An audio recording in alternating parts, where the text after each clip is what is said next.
Assalamualaikum warahmatullahi wabarakatuh. Halo anak-anak kelas 4. Apa kabar dengan kalian? Semoga kalian semua dalam keadaan sehat walafiat dan tetap semangat di dalam belajar.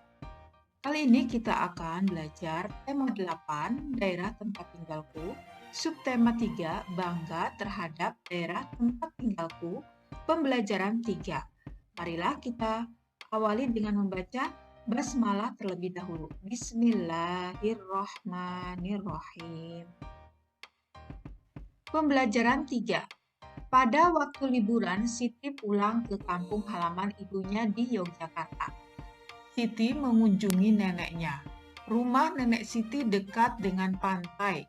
Siti senang membeli ikan di TPI atau tempat pelelangan ikan. Siti membeli ikan bersama ibu di TPI. Banyak nelayan pulang melaut. Nelayan bekerja mencari ikan di laut. Hasil tangkapan ikannya digunakan untuk memenuhi kebutuhan hidupnya sehari-hari. Mata pencaharian sebagai nelayan ditemui di daerah pantai. Berbicara tentang nelayan mengingatkan kita pada cerita fiksi nelayan dan ikan mas. Ayo membaca anak-anak, bacalah cerita berikut. Judulnya Nelayan dan Ikan Mas. Dalam sebuah kisah diceritakan ada sepasang suami istri yang sudah tua dan hidup sederhana. Sebut saja kakek dan nenek. Mereka tinggal di gubuk reot di tepi pantai. Untuk memenuhi kebutuhan hidup sehari-harinya, kakek bekerja sebagai nelayan. Nenek di rumah mengerjakan pekerjaan rumah. Seperti hari-hari biasa, pagi itu kakek pergi ke laut mencari ikan. Kakek mencari ikan menggunakan jala. Hampir seharian kakek menjala, tetapi kakek belum juga mendapat ikan. Hingga akhirnya jala kakek bergerak kencang. Kakek segera mengangkat jalanya. Ternyata kakek mendapat seekor ikan mas kecil. Alangkah terkejutnya kakek saat memegang ikan mas terdengar suara layaknya manusia. Suara itu berasal dari mulut ikan mas. Ternyata ikan mas hasil tangkapan kakek bisa berbicara. Ikan mas minta tolong kepada kakek untuk dilepas kembali ke laut. Sebagai imbalannya, ikan mas akan memenuhi segala permintaan kakek. Akibat rasa kaget, tanpa berpikir panjang, kakek langsung melepas ikan mas kembali ke laut tanpa mengajukan permintaan apapun. Kakek pulang dengan tangan hampa karena seharian kakek tidak mendapatkan ikan. Tak pelak, nenek yang sudah menunggu lama di rumah marah. Nenek bingung karena tidak ada yang bisa dimakan hari itu. Untuk menenangkan hati istrinya, kakek menceritakan pertemuannya dengan ikan mas ajaib yang bisa berbicara layaknya manusia dan berjanji mau memenuhi segala permintaannya. Mendengar cerita kakek, nenek tambah marah karena kakek tidak meminta apapun dari ikan mas. Padahal hidup mereka serba kekurangan, bak cucian lapuk, dan tinggal di gubuk reot. Nenek menyuruh kakek kembali ke laut dan mengajukan permintaan kepada ikan mas. Nenek menginginkan bak cucian yang baru. Akhirnya kakek kembali ke laut dan meminta bak cucian baru kepada ikan mas. Sungguh ajaib, dalam waktu sekejap sudah ada bak cucian baru di depan rumah. Keajaibannya itu ternyata tidak membuat nenek bersyukur. Sebaliknya, nenek semakin serakah. Nenek menyuruh kakek kembali ke laut untuk mengubah gubuk reotnya menjadi rumah baru tanpa ada kayu lapuknya.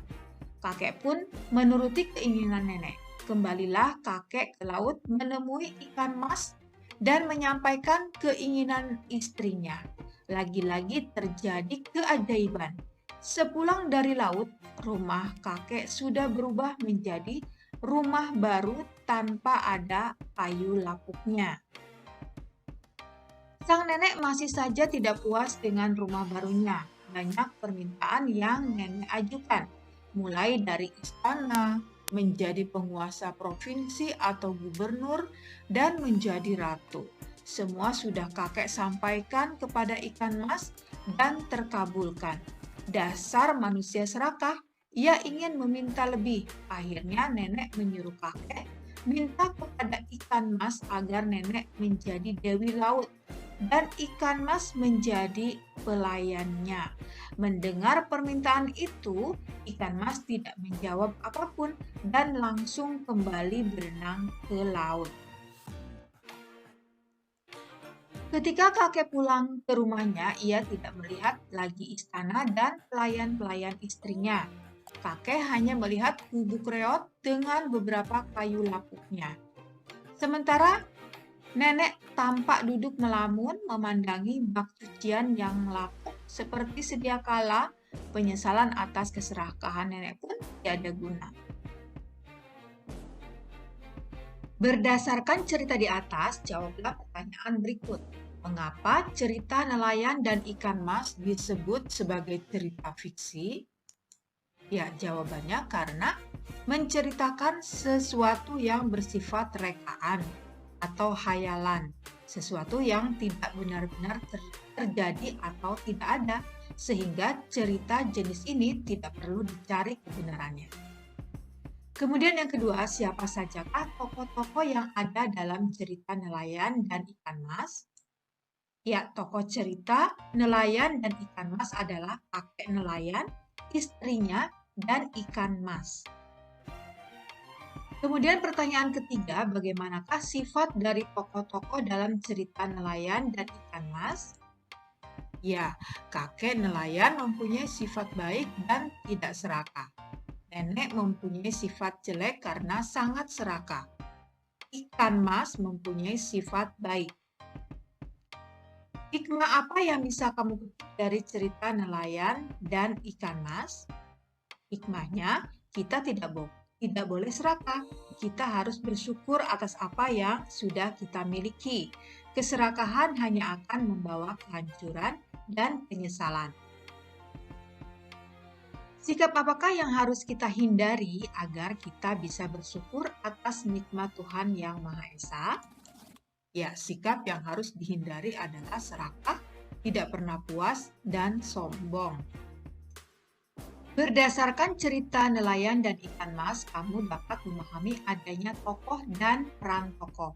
Dalam cerita fiksi, tokoh memegang peranan penting. Tokoh akan membuat suatu cerita lebih hidup dan menarik seolah-olah terjadi di alam nyata. Tokoh adalah orang yang menggambarkan suatu peristiwa dalam sebuah cerita yang diperankan. Para tokoh dalam cerita memiliki peranan masing-masing yang berbeda, tokoh satu dengan tokoh lainnya. Mari kita mengingat kembali mengenai tokoh dalam cerita fiksi. Pada dasarnya, tokoh dibedakan menjadi dua, yaitu tokoh utama dan tokoh tambahan atau pembantu. Pada pembelajaran sebelumnya, kamu sudah mengenal berbagai tokoh dalam cerita. Mari kita mengingat kembali. Tokoh utama. Ya, di sini tokoh utama adalah tokoh yang memiliki peranan penting dalam suatu cerita. Tokoh utama paling banyak diceritakan, baik sebagai pelaku kejadian maupun yang dikenai kejadian. Bahkan dalam novel-novel tertentu, tokoh utama senantiasa hadir dalam setiap kejadian dan dapat ditemui dalam tiap halaman novel yang bersangkutan. Kemudian tokoh tambahan atau pembantu. Tokoh tambahan atau pembantu adalah tokoh yang memiliki peranan tidak penting dalam cerita. Kehadiran tokoh pembantu sekedar menunjang tokoh utama. Tokoh juga dapat dibedakan berdasarkan peran tokoh dalam sebuah cerita, yaitu tokoh protagonis dan antagonis. Mengapa dikatakan tokoh protagonis dan antagonis? Nah, di sini penjelasannya. 1. Tokoh protagonis. Tokoh protagonis adalah tokoh yang memiliki watak baik sehingga disenangi dan dikagumi pembaca. Protagonis adalah pelaku yang memiliki watak yang baik sehingga disenangi pembaca. Kemudian 2, tokoh antagonis. Tokoh antagonis adalah tokoh yang tidak disenangi pembaca karena perannya tidak sesuai yang didambakan pembaca. Tokoh antagonis ini menjadi penyebab timbulnya konflik dan ketegangan yang dialami oleh tokoh protagonis. Antagonis adalah pelaku yang tidak disenangi pembaca yang tidak sesuai dengan isi cerita yang didambakan oleh pembaca. Ayo berdiskusi anak-anak berdasarkan penjelasan tentang tokoh dan jenisnya. Diskusikan bersama 2 orang temanmu tentang tokoh utama dan tokoh pembantu dalam cerita Nelayan dan Ikan Mas. Selanjutnya, berdasarkan peranannya, tuliskan tokoh protagonis dan tokoh antagonis dalam cerita Nelayan dan Ikan Mas. Tulislah hasil diskusimu pada kotak berikut. Kalian dapat menuliskannya di sini ya. Ya, tokoh protagonis dalam cerita Nelayan dan Ikan Mas adalah kakek nelayan. Karena sang kakek menuruti keinginan ikan mas untuk melepasnya kembali ke laut dan kakek tidak serakah. Ikan mas juga termasuk dalam tokoh protagonis karena mempunyai sifat baik. Tokoh antagonis dalam cerita tersebut adalah nenek yang bersifat serakah dan tidak pernah puas dengan apa yang dimilikinya. Peran tokoh dalam cerita sebenarnya menggambarkan peran manusia dalam kehidupan nyata. Dalam kehidupan nyata, manusia mempunyai karakter berbeda-beda. Ada yang berkarakter baik dan ada yang berkarakter tidak baik. Ada yang menyenangkan dan ada tidak menyenangkan. Semua itu merupakan keragaman karakteristik individu. Nah, masyarakat Indonesia merupakan masyarakat plural atau majemuk. Artinya, masyarakat Indonesia terdiri atas beragam karakteristik yang berbeda antara masyarakat yang satu dengan masyarakat yang lain. Apa sebenarnya karakteristik itu? Apa saja jenis karakteristik masyarakat Indonesia? Karakteristik adalah karakter atau gaya hidup seseorang serta nilai-nilai yang berkembang secara teratur sehingga tingkah laku menjadi lebih konsisten dan mudah diperhatikan. Karakteristik juga berarti ciri atau karakter secara alamiah yang melekat pada diri seseorang. Jadi, karakteristik individu adalah ciri atau karakter yang melekat pada diri individu. Karakteristik individu dalam masyarakat Indonesia beragam jenisnya, diantaranya fisik, jenis kegemaran, pekerjaan, ras, suku, pengetahuan, serta agama atau kepercayaan. Keragaman karakteristik masyarakat Indonesia bukan penghambat persatuan dan kesatuan bangsa Indonesia. Keragaman karakteristik masyarakat Indonesia juga bukan sumber timbulnya konflik atau masalah. Sebaliknya, keragaman karakteristik masyarakat Indonesia merupakan kekayaan khasanah budaya bangsa yang dapat memperkukuh persatuan dan kesatuan Indonesia. Nah, bagaimanakah cara kita menghadapi karakteristik masyarakat Indonesia? Kita sebagai warga negara Indonesia hendaknya saling menghormati perbedaan karakteristik antar masyarakat. Banyak manfaat atas keragaman karakteristik masyarakat Indonesia. Beberapa manfaat yang dimaksud sebagai berikut. 1. Dapat belajar saling menghargai karakter setiap individu. 2. Belajar bersosialisasi. 3. Belajar toleransi. 4. Saling melengkapi sesama individu. 5. Hidup rukun dalam masyarakat. Ayo berdiskusi anak-anak. Kamu telah memahami berbagai jenis karakteristik individu dalam masyarakat. Teman-teman di sekolahmu tentu juga memiliki karakteristik sendiri-sendiri ya. Bagaimanakah sikap kamu dalam menghadapi berbagai karakteristik teman di sekolahmu? Manfaat apa yang kamu peroleh dengan adanya karakteristik antar teman di sekolah? Diskusikan bersama 2 orang temanmu. Tuliskan dalam bentuk tabel seperti berikut. Nah, di sini terdapat tabel jenis perbedaan karakteristik, ya, sikap menghadapi perbedaan karakteristik antar teman, manfaat yang diperoleh. Nah, di sini adalah nomor 1 contohnya usia. Sikap menghadapi perbedaan karakteristik adalah menghargai cara berpikir teman yang belum dewasa. Manfaatnya, hidup rukun dengan teman. Kemudian, fisik. Menghargai dan tidak mengejek teman yang tidak sempurna fisiknya. Manfaatnya, hidup rukun saling menghargai satu sama lainnya. Kemudian kegemaran. Menghargai dan tidak mengejek teman yang berbeda kegemaran. Dapat hidup rukun karena dapat saling melengkapi perbedaan kegemaran. Kemudian agama. Menghargai dan menghormati ibadah teman yang berbeda agama.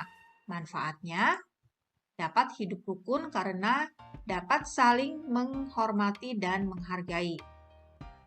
Kemudian suku, menghargai dan menghormati suku yang berbeda. Manfaatnya hidup rukun dan saling menghormati antar suku yang berbeda. Pekerjaan merupakan salah satu jenis karakteristik individu dalam masyarakat. Misalnya, petani merupakan pekerjaan mayoritas bangsa Indonesia sebagai negara agraris. Nelayan adalah pekerjaan yang ditekuni oleh masyarakat di daerah pantai. Adapun di daerah pegunungan, sebagian warganya menggarap perkebunan. Banyak ragam pekerjaan dalam masyarakat. Pekerjaan yang ditekuni masyarakat sesuai dengan kondisi lingkungan alam sekitar. Nah, perhatikan gambarnya ya. Sebagian besar penduduk Indonesia bertani sesuai kondisi Indonesia sebagai negara agraris. Pekerjaan merupakan salah satu bentuk kegiatan ekonomi. Ingatkah kamu yang dimaksud kegiatan ekonomi? Kegiatan ekonomi adalah suatu kegiatan yang dilakukan oleh manusia untuk memenuhi kebutuhan hidupnya. Pada dasarnya, manusia bekerja untuk memenuhi kebutuhan hidup. Jadi, pekerjaan merupakan salah satu bentuk kegiatan ekonomi.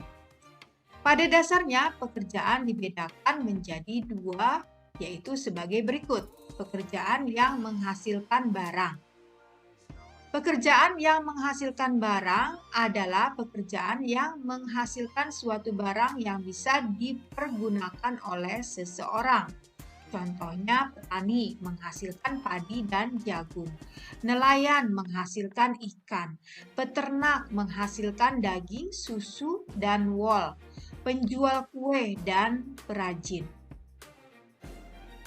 2. Pekerjaan yang menghasilkan jasa. Pekerjaan yang menghasilkan jasa adalah pekerjaan yang hasilnya bukan berupa barang, tetapi hasil pekerjaannya dapat dinikmati dan dirasakan oleh orang lain. Contohnya guru, dokter, perawat, tukang potong rambut, polisi, tentara, dan seniman. Jenis pekerjaan jasa ini dibutuhkan masyarakat luas, terutama di bidang pendidikan, pelayanan kesehatan, layanan transportasi, ketertiban dan keamanan, serta pariwisata. Oleh karena itu, pekerjaan yang menghasilkan jasa disebut sebagai pekerjaan yang berkaitan dengan sosial budaya. Ayo mencoba. Kamu telah memahami jenis-jenis pekerjaan, baik pekerjaan yang menghasilkan barang maupun pekerjaan yang menghasilkan jasa. Sekarang lakukan pengamatan terhadap lingkungan tempat tinggalmu. Tuliskan jenis-jenis pekerjaan yang ditekuni masyarakat tempat tinggalmu. Kelompokkan jenis-jenis pekerjaan tersebut dalam 2 kelompok, yaitu pekerjaan yang menghasilkan barang dan pekerjaan yang menghasilkan jasa atau pekerjaan yang berhubungan dengan sosial budaya. Tuliskan hasil pekerjaanmu dalam bentuk kolom seperti berikut dan kumpulkan kepada Bapak Ibu guru untuk dinilai. Nah, di sini ada pekerjaan yang ditekuni masyarakat. Kemudian di sini ada kelompok jenis pekerjaan yang menghasilkan barang dan pekerjaan yang menghasilkan jasa. Nah, kalian sesuaikan ya anak-anak. Ini hanya sekedar contoh saja. Misalnya, pembuat kue. Berarti dia menghasilkan barang, maka centang di sini. Kemudian, pemilik warung makan.